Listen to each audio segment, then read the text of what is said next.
불경에 기록된 바에 따르면 육도윤회 중에서 지옥이 가장 고통스럽다. 꺼지지 않는 격렬한 불꽃, 뼛속을 찌르는 차가운 얼음, 끊임없는 고통의 울부짖음, 밤마다 처절한 울음소리. 그러나 부처님께서는 모든 것이 마음에 의해 나타난 것이라고 말씀하셨다. 그렇다면 문제는 지옥이 객관적으로 존재하는 현실 세계인지 아니면 중생들이 스스로 만든 환영인지 하는 것입니다. 만약 그것이 진실이라면 왜 어떤 사람은 지옥을 직접 보았고 어떤 사람은 전혀 느끼지 못할까? 만약 그것이 새로 지어진 것이라면 신통력 제1인 목걸련 존자조차도 연속 7밤 같은 지옥의 광경을 꿈꾸며 고통이 실제와 같았다면 왜 그럴까? 오늘 우리는 천년 동안 중생을 충격에 빠뜨린 이 불교의 미스터리를 밝혀낼 것이다. 목걸련 존자와 부처님의 발걸음을 따라 환상의 경계와 실상의 경계를 넘나들며 마침내 지옥의 궁극적 진리에 다다르자. 이 진실은 당신이 지옥에 대해 가지고 있던 모든 인식을 뒤엎을 수도 있고 고통에 대한 당신의 이해를 변화시킬 수도 있으며 심지어 현재 당신이 현실을 정의하는 방식을 흔들어 놓을 수도 있습니다. 한 줄기 천둥 소리가 고요한 오후를 갈랐고 목걸련이 선정에서 깨어나 차가운 땀을 흘렸다. 방금 전의 환상은 너무도 현실적이었으며 수많은 고통받는 중생들이 타오르는 불길 속에서 몸부림치고 악기들이 이빨을 드러내며 날뛰는 지옥의 광경이 생생히 눈앞에 펼쳐졌다. 이로 인해 연속으로 7번째 날 같은 장면을 꿈꾸게 되었다. 부처님의 열대 제자 중 신통 제1인 존자 목걸련은 하늘에 오르고 땅에 들어가며 육도윤회를 꿰뚫어 보았습니다. 그러나 이 고민은 그를 잠 못 이루게 하고 식사를 어렵게 만들었다. 그 소름 끼치는 지옥의 광경들은 과연 객관적으로 존재하는 진실한 세계인지 아니면 중생의 업력에 의해 환화된 마음의 투영인지. 인연에 놀라 황혼 무렵 참선의 틈새에 먼 산이 띠처럼 펼쳐진다. 부처님께서 막 하루의 설법을 마치시자 제자들은 하나둘씩 흩어졌지만 유일하게 목걸련만은 여전히 꼿꼿이 앉아 이마에 주름을 지었다. 부처님께서 제자의 마음속 근심을 알아차리시고 천천히 걸어오셨다. 목걸련이여, 무슨 일로 너는 이토록 근심하는가? 목걸련은 즉시 일어나 합장하였다. 석존이시여, 제자가 한 가지를 알지 못합니다. 나는 신통력으로 3계를 두루 살펴보니 저 지옥 속에 타오르는 불길이 사납고 중생들이 끊임없이 고통받고 있음을 보았다. 그러나 제자의 마음에는 의심이 생겼다. 이 지옥은 과연 독립적으로 존재하는 현실 세계인가? 아니면 중생의 마음과 업력으로 만들어진 환상일 뿐인가? 만약 실제로 존재한다고 한다면 왜 같은 장소에 있으면서 어떤 이는 지옥을 보고 어떤 이는 보지 못하는가? 만약 마음이 만들어낸 것이라 한다면 왜 그 고통이 그렇게도 진실하게 느껴져 신통조차 감지할 수 있는가? 부처님은 살짝 고개를 끄덕이며 눈가에 깊은 뜻이 스쳐 지나갔다. 이 문제는 몇 마디 말로 쉽게 답할 수 없기 때문이다. 내일 나와 함께 나서서 직접 체험해 보아라. 아마 답을 찾을 수 있을 것이다. 어느 날 아침, 해가 막 떠오를 때 부처님과 무천년이 두려움을 뒤로하고 진리를 찾는 여정을 시작하였다. 그들은 왕사성으로 통하는 고대 길을 걷고 있었고 길 양쪽에는 울창한 숲이 있으며 새들의 노래와 꽃의 향기로 생명이 넘치고 있었다. 목걸련, 이 숲을 어떻게 생각하느냐? 부처님이 걸음을 멈추고 물었다. 목걸련이 대답하였다. 석존이시여, 이곳은 푸르른 녹음이 우거지고 흰 새들이 지저귀며 참으로 인간 세상의 성경입니다. 부처님께서 계속 물으셨다. 만약 누군가 이 숲속에서 며칠간 길을 잃고 굶주림과 목마름에 시달려 죽을 지경에 이르면 그의 눈에 이 숲은 어떠할까? 목걸련이 잠시 생각에 잠겨 답했다. 그는 분명히 이곳을 고통의 바다로 보고 땅 한 치마다 고문이며 새의 울음소리 한 자락마다 조롱으로 여길 것이다. 그러면 부처님의 음성은 깨달음을 가져오나 같은 숲이라도 왜 각기 다른 사람들의 눈에는 전혀 다른 모습으로 나타나는가? 이 속에 담긴 이치는 내가 의심하는 지옥 문제와 어떤 유사성이 있는가? 목정년은 깊이 생각했지만 여전히 그 깊은 뜻을 완전히 깨닫지 못했다. 정오 무렵, 스승과 제자 두 사람은 맑고 깨끗한 강가에 와서 참선을 수련하였다. 강물은 졸졸 흐르고 맑아 속이 훤히 들여다보이며 산들바람이 살랑여 마음이 상쾌해진다. 바로 이때 한 젊은 불암한 학자가 급히 달려와 부처님을 뵙고 공손히 예배를 올렸다. 존자님, 제가 한 가지 일로 혼란스러워하고 있으니 간절히 가르침을 청합니다. 불암한이 말하였다. 부처님께서 온화하게 말씀하시길 말씀해 보시오. 불암한 길에 대해 나는 자주 사람들이 지옥에 대해 이야기하는 것을 듣는다. 어떤 사람들은 확신에 차서 지옥의 참혹한 모습을 직접 본 적이 있다고 주장하고 다른 사람들은 그것을 터무니없는 미신 전설로 본다. 나는 어느 쪽을 믿어야 할지 모르겠다. 부처님께서 목걸련을 한번 바라보시며 뜨심어린 눈빛으로 물으셨다. 젊은이여, 너는 악몽을 꾸어본 적이 있느냐? 당연히 꾸어보았지. 꿈속의 공포를 느낄 수 있느냐고? 물론이다. 때로는 악몽이 너무나 생생하여 깨어난 후에도 심장이 두근거리고 두려움이 사라지지 않는다. 부처님께서 고개를 끄덕이셨다. 그렇다면 꿈속의 공포스러운 광경은 실제로 존재하는 것인가? 불암한은 오랫동안 깊이 생각한 끝에 문득 깨달았다. 어떤 관점에서 보면 그것은 참되면서도 허망하다. 꿈속의 나에게는 절대적으로 진실하지만 깨어있는 나에게는 허망한 것이다. 잘 대답했네. 부처님께서 칭찬하시기를 지옥의 설법이 바로 이와 같다고 하셨다. 업력, 업력, 이 깊고 마음에 집착이 있는 중생들에게 지옥은 꿈과 같이 실제적이고 허망하지 않으나 깨달아 청정하고 번뇌가 없으며 탁함이 없는 성자에게는 거품과 같은 허상에 불과하여 얻을 수 없다. 불암한은 갑자기 깨달음을 얻고 감사한 마음을 가득 안은 채 작별 인사를 하고 떠났다. 목걸련은 이 대화를 듣고 마음속에 어떤 동요가 일었으나 의문은 완전히 해소되지 않았다. 계속 나아가자 그들은 한 마을에 들어갔고 마침 마을에서는 장례식이 진행 중이었다. 죽은 이는 한 노부인이었고 그녀의 아들은 하늘이 무너지고 땅이 갈라지는 듯 울부짖었으나 그녀의 딸은 평온한 표정에 심지어 자비로운 미소를 지었다. 부처님께서 이 장면을 가리키며 무관련에게 물으셨다. 왕의 자녀로서 왜 반응이 이렇게 다르냐고? 무관련이 관찰한 후 대답했다. 아마도 감정의 깊이가 다르거나 어머니와의 관계가 가까운지 먼지에 따라 다를 것이다. 부처님께서 머리를 저으시며 말씀하시길 내가 아는 한 이 어머니는 생전에 자녀들에게 공평하게 사랑을 베푸셨다.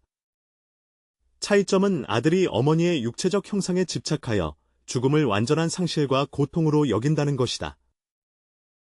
유아는 죽음이 단지 생명의 형태가 변하는 것임을 이해하며 영혼은 환생하여 다시 태어나며 진정으로 사라지는 것이 아님을 깨닫는다. 목걸련이 만약 깨달음이 있으면 석종께서 말씀하시길 같은 사물이라도 인식과 이해가 다르면 감정도 전혀 다를 수 있다고 하셨다. 바로 그렇듯이 지옥의 광경도 이러한 이치와 같습니다. 오후 무렵 그들은 왕 사성에 도착했고 부처님께서는 목정련을 데리고 성 안의 감옥을 견학하셨다. 감옥 안에는 각종 죄인, 도둑, 살인범, 사기꾼들이 갇혀 있으며 어떤 이는 무거운 족쇄에 묶여 있고 어떤 이는 온몸이 상처투성이이며 어떤 이는 얼굴이 누렇게 변하고 살이 빠져 처참한 처지에 놓여 있다. 목걸련이여, 여기 어때 보이느냐? 부처님께서 물으시되 이곳은 고통이 심하여 마치 인간의 지옥과 같구나. 목걸련이 대답하자 부처님께서 고개를 끄덕이셨다. 그러나 감옥 간수들에게 이곳은 가족을 부양하는 일터였다. 범죄자의 가족에게 이곳은 사랑하는 이를 그리워하는 장소입니다. 진아는 상인들에게 이곳은 단지 도시 안의 한 건물에 불과하다. 같은 장소라도 마음의 상태와 시각에 따라 느끼는 반은 천양지 차이다. 감옥을 떠나 그들은 도성의 한 호화로운 저택에 도착했다. 그 집안의 주인은 그 지역에서 가장 부유한 사람으로 무한한 재물을 소유하고 있었지만 그는 하루 종일 근심이 가득했고 재산이 도난당할까 걱정하며 상업 경쟁을 두려워하였고 심지어 죽음의 신이 다가오는 것조차 두려워했다. 부처님은 이 부자를 가리키며 말씀하셨다. 보라, 겉으로는 화려하고 부유하지만 마음속은 괴로움과 불안으로 가득하다. 그의 정신세계야말로 바로 지옥이 아닌가? 무명연은 갑자기 깨달았다. 지옥은 단지 특정한 장소를 가리키는 것이 아니라 마음의 상태일 뿐임을. 부처님은 직접적으로 대답하지 않고 계속 걸어가셨다. 해질 무렵, 그들은 도시 외곽의 낡은 작은 사당에서 쉬었다. 절에는 나이가 많은 승려 한 분이 경전을 독송하고 계셨다. 비록 환경이 소박하고 다소 허름했지만 노승은 평온한 표정에 자애로운 얼굴을 지녔으며 눈에는 지혜의 빛이 가득했다. 부처님께서 그를 바라보시며 노승을 가리키시며 말씀하시길, 비록 단촐한 곳에 거하더라도 마음은 연꽃처럼 티끌 하나 없이 맑다 하셨다. 그의 내면 세계에서는 이곳이 고통의 땅이 아니라 정토이다. 어둠이 내리고 달빛은 은회색으로 땅에 스미며 부처님과 목걸려는 절 앞돌 계단에 앉아 별들이 반짝이는 밤하늘을 올려다보고 있다. 무첨년, 오늘 본 것을 통해 무슨 깨달음을 얻었습니까? 부처님께서 부드럽게 물으셨다. 무첨년은 깊이 생각한 후에 답하였다. 석존이시여, 저는 어느 정도 이해한 것 같으나 아직 명확하지 않습니다. 다음 날 이른 아침, 부처님은 무관련을 이끌고 성 밖의 신비로운 동굴로 가셨다. 동굴 입구는 음산하고 무서워서 깊이를 알 수 없으며 한번 보기만 해도 등골이 오싹해진다. 전설에 따르면 이 동굴은 지옥 깊은 곳까지 통한다.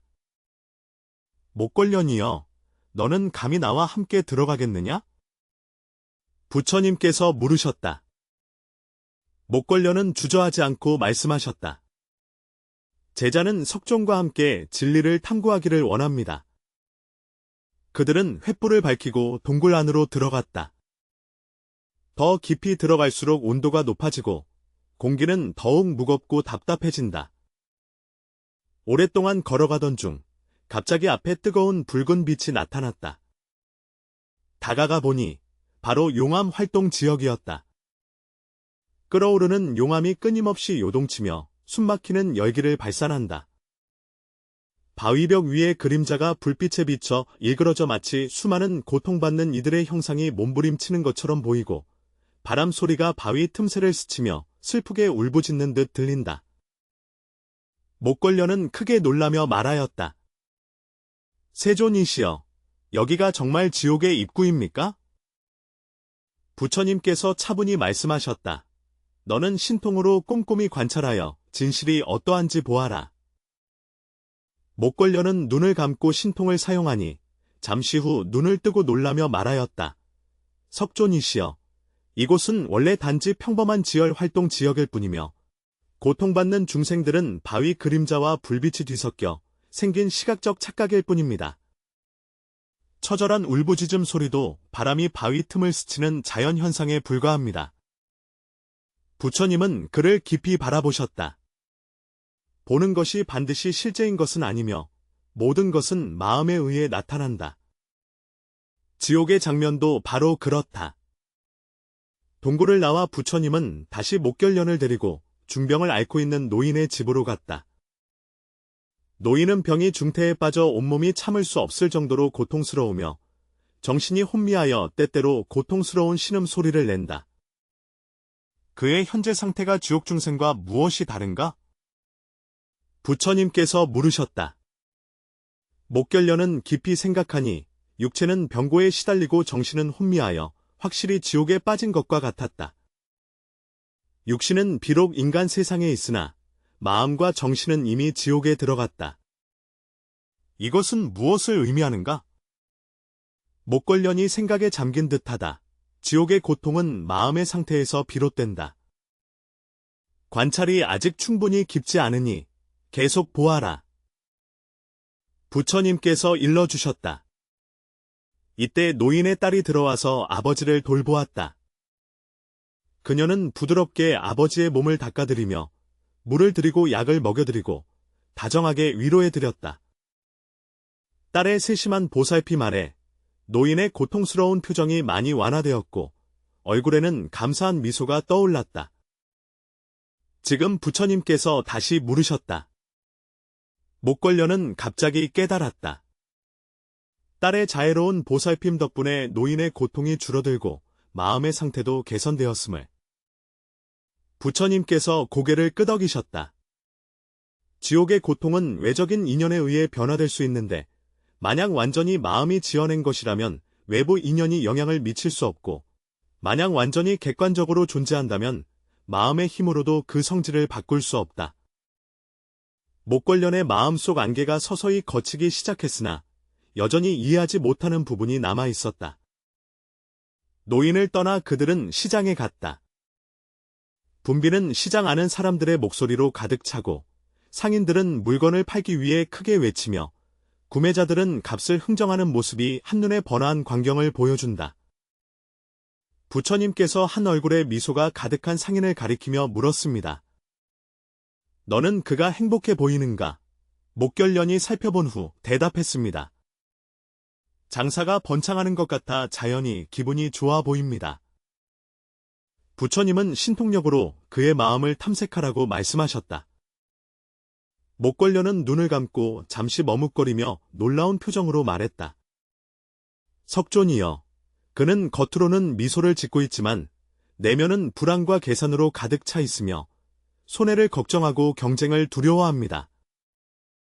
저기에서 근심 가득한 얼굴로 있는 여인을 다시 바라보자 마음의 누나는 다시 한번 신통력을 발휘하여 더욱 놀라움을 금치 못했다. 그녀는 비록 얼굴은 슬퍼 보였지만 내면은 평화롭고 기쁨으로 가득하며 감사함으로 충만해 있었다. 보라, 부처님께서 이 장면을 가리키시며 분노하여 그들을 수라와 같은 고통의 상태로 끌어내셨다. 목걸련은 고개를 끄덕이며 감정을 주체하지 못하고 이성을 완전히 잃어 스스로 고통을 만들어냈다. 분노, 탐욕, 질투, 증오 이러한 부정적인 감정들은 사람을 여러 층의 지옥으로 끌어들인다고 부처님께서 말씀하셨다. 계속 나아가자 그들은 한 마을을 지나게 되었고 마을 사람들은 수확을 축하하고 있었다. 사람들은 노래하고 춤추며 환희의 웃음소리 속에 기쁨에 젖어 있다. 보라, 그들이 지금 마치 천상계에 있는 것처럼 즐겁고 근심이 없다. 부처님께서 말씀하시길 목걸련이 고개를 끄덕이며 정말 그렇다고 하셨다. 그들은 완전히 행복에 잠겨 있었다. 그러나 이러한 기쁨은 얼마나 지속될 수 있을까? 부처님께서 물으시자 목걸련이 생각한 후 답하길 축제가 끝나고 나면 그들은 일상생활로 돌아가 여러 현실 문제와 번뇌에 직면하게 된다고 하였습니다. 바로 그렇습니다. 천상의 즐거움은 무상하며 지옥의 고통 또한 영원하지 않습니다.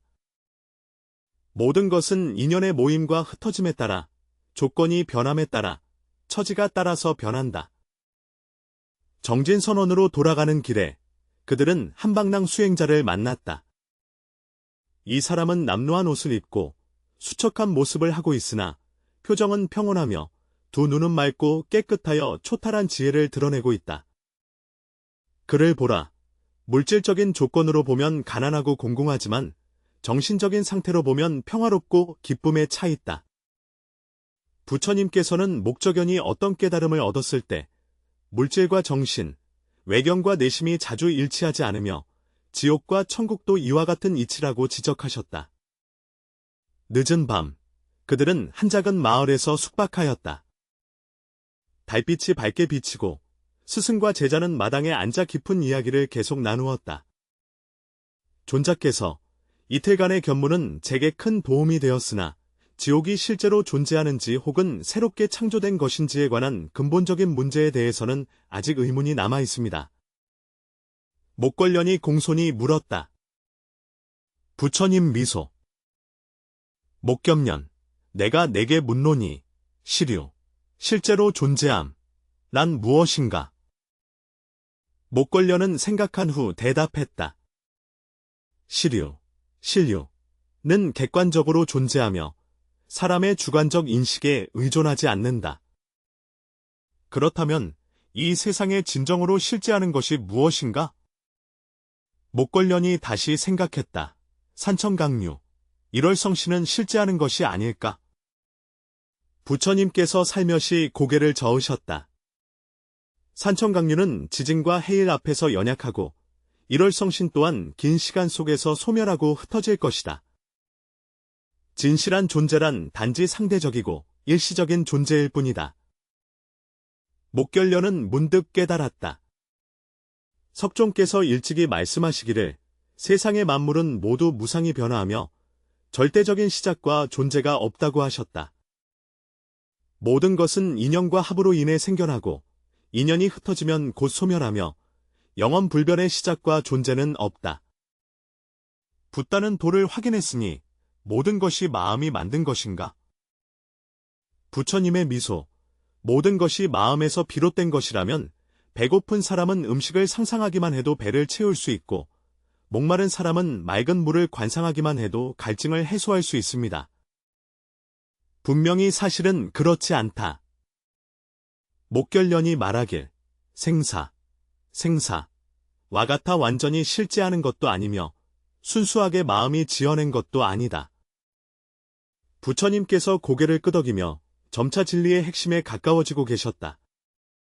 셋째 날 아침, 스승과 제자는 계속 돌아가는 길을 갔다. 가는 길에 한 노농부를 만났다. 그는 평생 농사를 지었고 그의 몸은 세월의 상처로 가득 차 있었지만 여전히 매일 부지런히 일했다. 그의 얼굴에는 낙천적이고 너그러운 표정이 가득했으며 어려운 환경 속에 있으면서도 원망이나 후회가 없었다.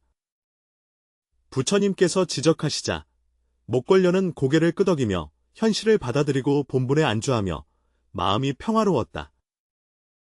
두 사람이 같은 상황에 처했을 때 한 사람은 하늘을 원망하고 다른 한 사람은 기꺼이 받아들인다면 그들의 감정이 같을까요? 부처님께서 물으셨습니다. 당연히 다릅니다. 원망하는 자는 더 많은 고통을 느끼고 받아들이는 자는 역경 속에서도 평정을 유지하며 미간의 연화가 피어납니다. 이로 보건대 고락은 전적으로 외부 환경에 의해 결정되는 것이 아니라 내면의 태도와 밀접한 관련이 있으며 지옥설 역시 마찬가지이다. 정오에 그들은 개울가에서 휴식을 취했다. 맑은 개울물에는 파란 하늘과 흰 구름이 비치고 물고기들이 그 사이를 헤엄치고 있었다. 부처님께서 물속에 비친 그림자를 가리키며 물으셨다. 이 그림자는 실제로 존재하는 것이냐, 아니면 환상인가? 목걸련은 잠시 생각에 잠겼다.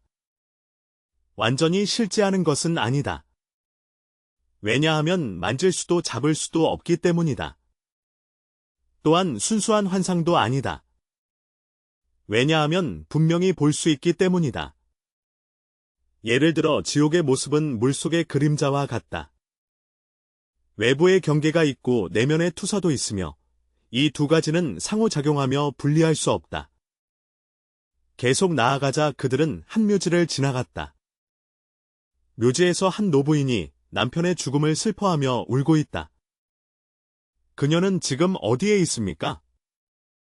부처님께서 물으셨다. 사리불이 대답했다. 지리적 위치로 보아 그녀는 묘지에 있습니다. 심리 상태로 보면 그녀는 지옥에 있는 듯한 거대한 고통에 빠져 있다. 바로 그렇습니다. 지옥은 특정한 장소를 가리키는 것뿐만 아니라 마음 상태를 의미하기도 합니다. 황혼 무렵, 그들은 작은 산에 올라 산꼭대기에서 먼 마을, 촌락, 들판, 강을 내려다볼 수 있었고 경치가 장관이고 아름다웠다. 무엇을 보느냐? 부처님께서 물으셨다. 도시, 마을, 들판, 강, 그림 같은 아름다운 경치, 나무 사이로 이어진 집들. 만약 한 맹인이 여기 서 있다면 그는 무엇을 볼까요? 그는 아무것도 볼 수 없습니다. 만약 원한을 품은 사람이 이 자리에 서 있다면 그는 무엇을 보게 될까? 그는 아마도 잠재적인 위협과 적들만 볼 것이다. 만약 한 시인이 이곳에 서 있다면 그는 무엇을 볼 것인가? 그는 영감과 미적 창작의 근원을 볼 것이다. 부처님의 미소, 같은 풍경이라도 보는 이가 다르면 보이는 것이 다르다. 지옥의 경치도 또한 이와 같다. 밤에 그들은 초가집을 찾아 묵었다. 밤이 깊고 세상이 고요할 때 스승과 제자는 계속 깊이 대화를 나누었다. 세존이시여, 며칠간의 체험을 통해 제자는 점차 지옥의 본질을 이해하게 되었습니다. 그러나 한 가지 의문이 있습니다. 왜 어떤 사람들은 임종할 때 지옥 사자가 맞으러 오는 것을 보고 어떤 사람들은 밝은 천사를 보는 걸까요? 무걸련이 물었습니다. 부처님께서 설명하시기를 사람이 임종할 때 이미 특별한 상태에 있으며 일생의 업력이 나타나게 된다고 하셨다. 업중인 자는 두려운 경계를 보고 업이 청정한 자는 밝은 광명의 경계를 본다. 이것은 마음의 나타남일 뿐만 아니라 업력의 실제 상황과도 관련이 있다. 그렇다면 지옥은 도대체 존재하는가, 존재하지 않는가? 존재하기도 하면서 존재하지 않기도 하다. 마치 꿈과 같으니 꿈을 꿀 때는 매우 현실적으로 느껴지나 깨어난 후에는 이슬과 번개와 같이 덧없다. 부처님은 미소를 지으며 말씀하셨고 목걸려는 무언가를 생각하는 듯했다. 석종께서 말씀하시길 지옥은 꿈과 같으니 밤에 드러난다 하더라도 마음의 눈이 투사한 것일 뿐이라 하셨다. 가까워졌지만 아직 궁극적이지 못하다. 넷째 날, 그들은 마침내 기원정사로 돌아왔다. 익숙한 환경으로 돌아오자 목걸려는 특별한 안심을 느꼈다. 그날 밤, 부처님께서는 목걸련을 선방으로 초대하여 계속하여 토론을 이어가셨다. 이 며칠간의 경험에서 어떤 깊은 깨달음을 얻었나요?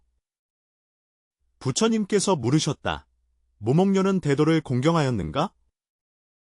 석존께서 제자들이 점차 깨달음을 얻으시니 지옥은 전혀 실제하는 것도 아니고 순전히 마음으로 조성된 것도 아니며 그것은 업력과 마음의 생각, 외부 환경의 세 가지가 상호작용한 결과임을 알게 되었다. 부처님께서 고개를 끄덕이며 말씀하셨다. 잘 말했다. 그러나 더 깊은 이해가 있다. 부처님께서 설하셨습니다. 부처님께서 엄숙히 말씀하셨다.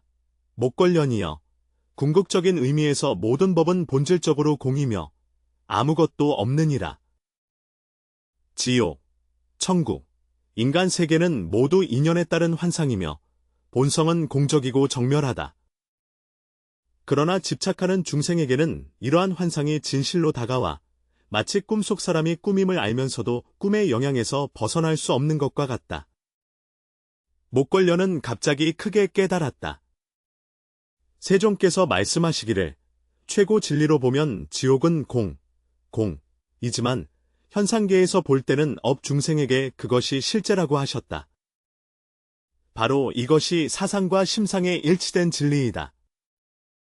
그렇다면 어떻게 하면 지옥에 떨어지는 것을 피할 수 있을까요?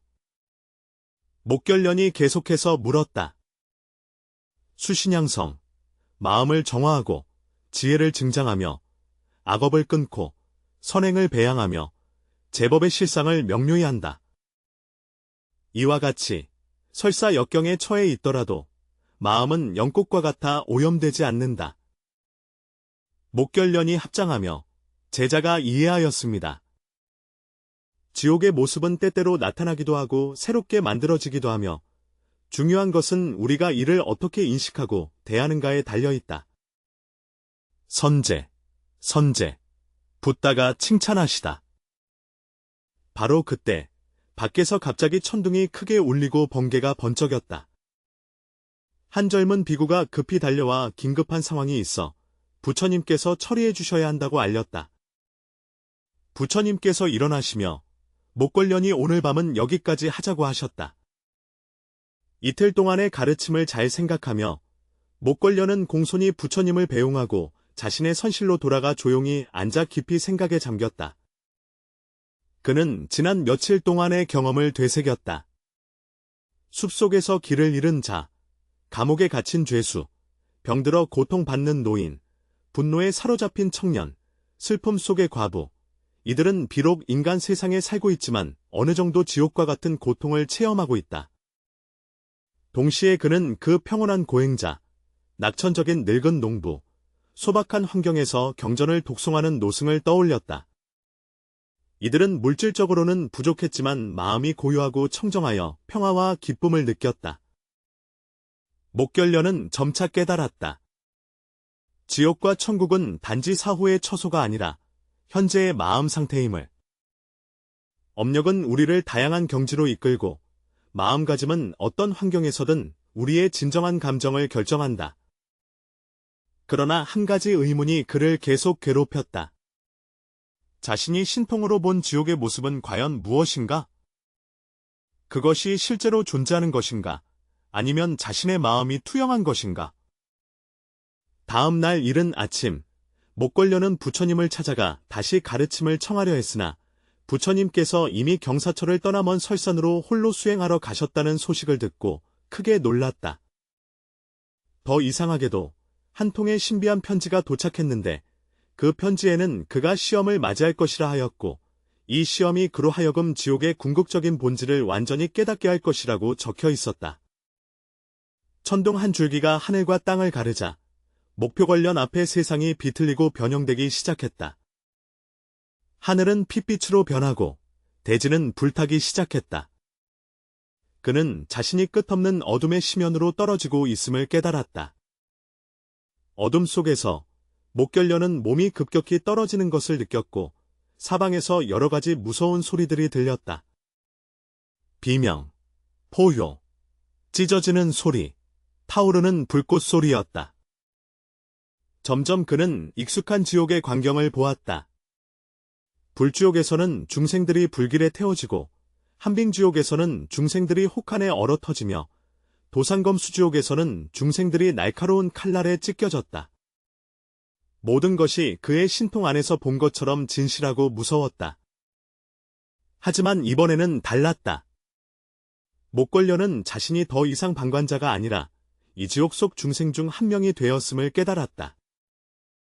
그는 진정한 고통을 느꼈다. 자결하는 불길에 몸이 타는 듯한 극심한 고통, 뼛속까지 파고드는 극한의 추위, 날카로운 칼날이 몸을 뚫는 아픔. 고통은 너무나도 진실하며 강렬하여 그를 거의 무너뜨릴 정도였다. 이것이 지옥의 진실인가? 목결련은 고통 속에서 생각했다. 이렇게 현실적인 고통을 어떻게 마음이 지어낸 것이라고 할 수 있는가? 그가 고통에 휩싸일 무렵 갑자기 부처님의 말씀을 떠올렸다. 모든 법은 공하며 아무것도 없다. 그는 고통의 본질을 관찰하기 시작했다.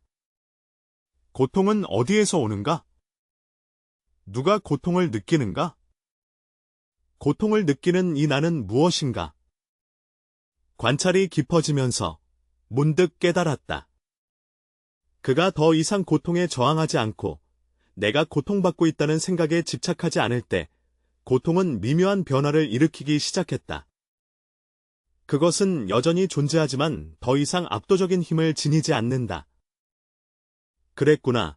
목걸련이 마치 깨달은 듯이 고통 그 자체는 문제가 아니고 고통에 집착하는 것이 진정한 고통임을 깨달았다. 그는 부처님의 가르침인 지혜를 사용하여 지옥의 모습을 관찰하기 시작했다. 그가 집착 없는 마음으로 바라보았을 때 몇몇 무서운 지옥의 사자들이 흐릿해지기 시작했고 타오르는 불길은 화염의 힘을 잃으며 얼음은 서리의 능력을 잃기 시작하였다.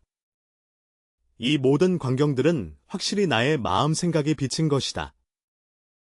목걸려는 문득 깨달음을 얻었지만 바로 그 순간 그는 또 다른 고통받는 중생들의 비명 소리를 들었다. 그 소리는 너무도 생생하며 진정한 고통으로 가득 차 있었다. 목결려는 신통을 사용해 관찰한 결과 이 중생들의 고통이 진실하며 그들이 실제로 고통받고 있고 업력에 의해 여기로 끌려왔다는 것을 발견하였다. 그래서 지옥은 마음이 지어낸 것이면서도 현실적으로 존재한다. 목결려는 더욱 깊은 생각에 잠겼다. 갑자기 한 목소리가 그의 마음속에서 울려 퍼졌다. 그것은 부처님의 자비로운 목소리였다. 목걸련, 이제 이해했나요? 목걸련은 기쁘게도 부처님이 그의 앞에 나타나 여전히 자비롭고 평화로우심을 발견했다.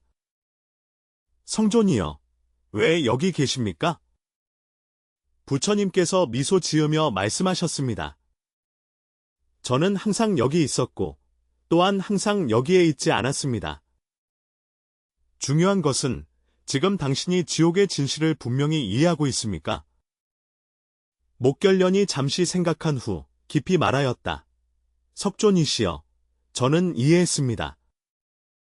지옥은 순수한 마음의 조작도 아니고 절대적인 실제도 아니다. 그것은 업력과 마음의 작용, 인연의 합으로 나타나는 경계이다. 업이 무겁고 마음이 더러운 중생에게 이는 진실한 고통의 체험이다. 깨달음의 청정한 성자에게 그것은 공성의 장난으로 나타난다. 같은 경계라도 마음의 경지에 따라 느끼는 바가 다르다. 부처님께서 격려하셨다. 목걸련이 계속 말했다. 지옥의 풍경은 꿈과 같아서 꿈속의 이에게는 절대적으로 진실하지만 수행자에게는 결코 얻을 수 없는 것이다. 지옥이 존재하는가에 중요한 것이 아니라 우리가 어떤 마음가짐으로 그를 맞이하는가가 중요하다. 우리가 집착과 두려움의 마음으로 마주할 때 지옥은 바로 지옥이다. 우리가 집착 없는 지혜로 마주할 때 지옥도 깨달음의 도량이 될 수 있다. 부처님이 인정하신 끄덕임 선제다. 드디어 깨달았습니다. 그렇다면 이러한 고통받는 중생들을 어떻게 도울 것인가? 목걸련은 여전히 고통 속에 있는 중생들을 바라보며 자비심이 자연스럽게 흘러나왔다. 석존께서 말씀하시길 고통은 집착과 무명에서 비롯되니 그들이 깨달을 수 있도록 도와 고통의 본질을 알게 하면 그들의 고통을 줄이거나 심지어 없앨 수 있다고 하셨다. 바로 그렇다. 자비와 지혜를 함께 사용하는 것이 바로 보살도의 길이다. 목결련은 깊이 깨달았다. 겉으로 보기에는 두려운 지옥 체험이었지만 사실 그것은 부처님께서 그에게 마련해 주신 가장 깊은 가르침이었다. 고통을 직접 체험하고 고통의 본질을 관찰함으로써 그는 마침내 지옥의 진실을 완전히 깨달았다. 이 철저한 깨달음과 함께 주변의 지옥 풍경이 변화하기 시작했다. 불꽃은 지혜의 빛으로 변했고 얼음은 시원한 감롯으로 변했으며 칼상과 검나무는 장엄한 보리수로 변하였고 고통받는 중생들도 깨달음의 빛을 드러내기 시작했고 고통스러운 통곡은 해탈의 버음으로 변화하였다. 이것이 곧 지옥과 극락의 전환입니다. 부처님께서 말씀하시되 마음이 전환되면 마음이 청정하면 국토도 청정하다고 하셨다. 목걸련은 번쩍 깨달았다. 원래 지옥과 정토는 본래 차이가 없으며 차이는 오직 한 생각 사이에 있을 뿐임을. 지옥은 다른 곳에 있는 것이 아니라 바로 지금 이 한 생각 속에 있으며 정토도 먼 곳에 있는 것이 아니라 마찬가지로 지금 이 한 생각 속에 있다. 수행의 핵심은 마음가짐을 전환하는 것이다. 집착에서 해탈로, 두려움에서 자비로, 무명에서 지혜로 향하는 것이다. 목걸련은 깊이 합장하며 석존의 자비로운 가르침에 감사드립니다. 제자가 이제 완전히 깨달은 바, 소위 지옥이 실제하느냐 마음이 지어내느냐 하는 문제 자체가 이원대립적 사고일 뿐이다. 진리는 지옥이 마음에서 지어졌으며 인연에 의해 생겨난 것이고 실제하는 것도 아니며 완전히 소멸한 것도 아니라는 것이다. 모든 경계는 마음과 경계의 상호작용으로 이루어져 있으므로 집착하여 구별해서는 안 된다. 부처님의 만족스러운 미소. 잘 하셨습니다. 잘 하셨습니다. 당신은 궁극적인 깨달음을 얻었습니다. 이제 돌아가 그 지혜를 필요로 하는 중생들에게 전하라. 부처님의 음성이 끝나자 목걸려는 자신이 다시 기영경사의 선방에 돌아왔음을 깨달았다.